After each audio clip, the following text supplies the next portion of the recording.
Hey guys, Steve Gonzalez with Rugged Radios here. If you're watching this video, you're probably already a customer. First of all, we want to thank you for your business.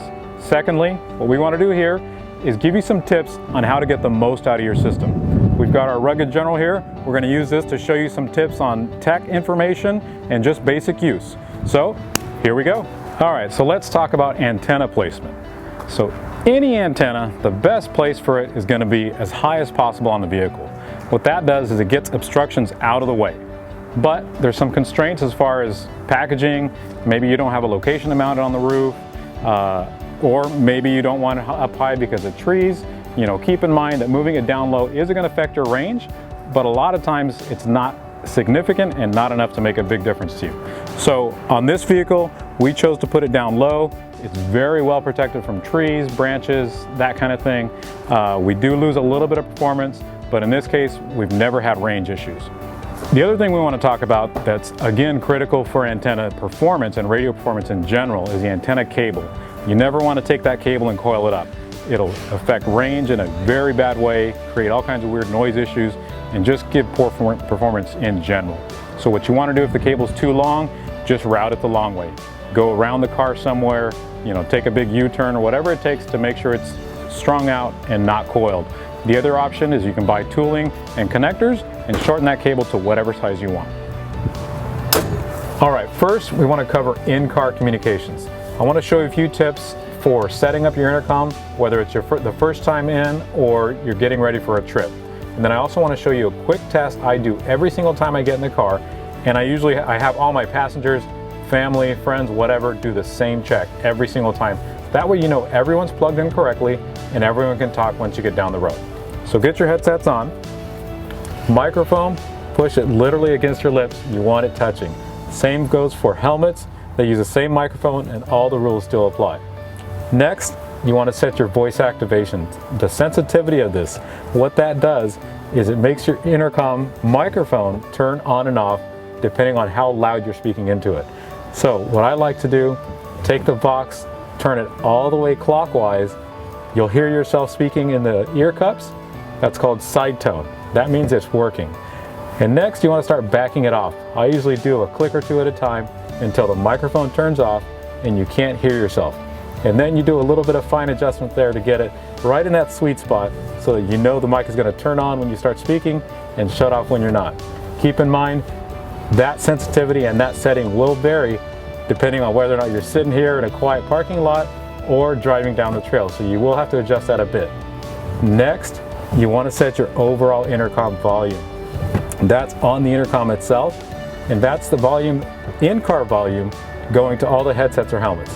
So I like to turn that up. If you're wearing headsets, I like to turn that up all the way up or close to it, and then everyone else in your headset can adjust it independently for each seat. Next, we want to set radio volume.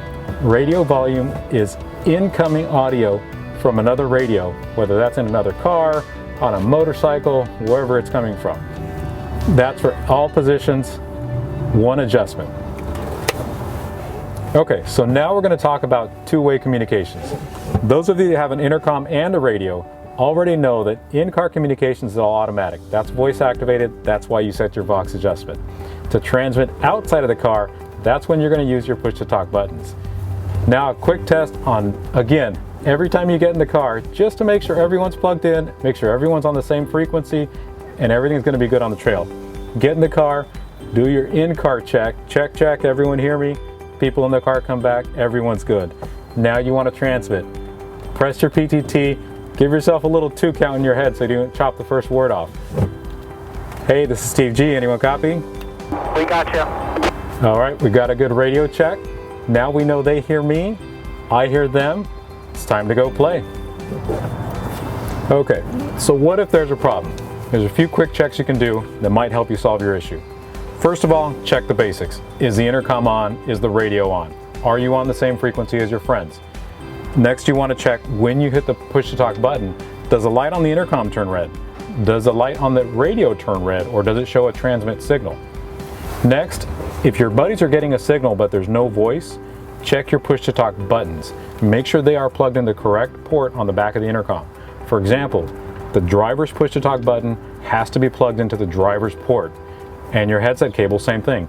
If those are swapped, when you press that push to talk button, it's going to key another microphone so you can speak into it all you want and they're not going to hear you. All right, so there's a general overview of some pre-trip checks you can do on your system to make sure it works great when you hit the trail. The last thing you want to do is get to your location and figure out something's wrong and now you got to work on the car. We want you to spend your time having fun and enjoying your ride. So keep in mind, there's a lot of simple tests you can do before you leave the house to make sure everything is just as it should be. I want you to make sure you check for easy things, all the stuff we talked about in the video, mic placement, Vox setting, frequencies, all that stuff. If you continue to have issues, remember, the most common problem we see with communication systems is damaged cables. We use our cars in a very rough environment. We're out there having fun, bouncing off rocks, you name it. Sometimes things get damaged, so check your cables. Very simple check, see if there's any pinches, cuts, abrasions, anything like that. If you still have issues, we've got lots of options to help. We've got audio filters that'll help eliminate electrical noise in the system. We've got one for your radio and intercom, one for intercom only. We've got all kinds of different ground straps that help you ground the system to make sure you're not getting any interference. And if you need more help beyond that, call us. We're here to help.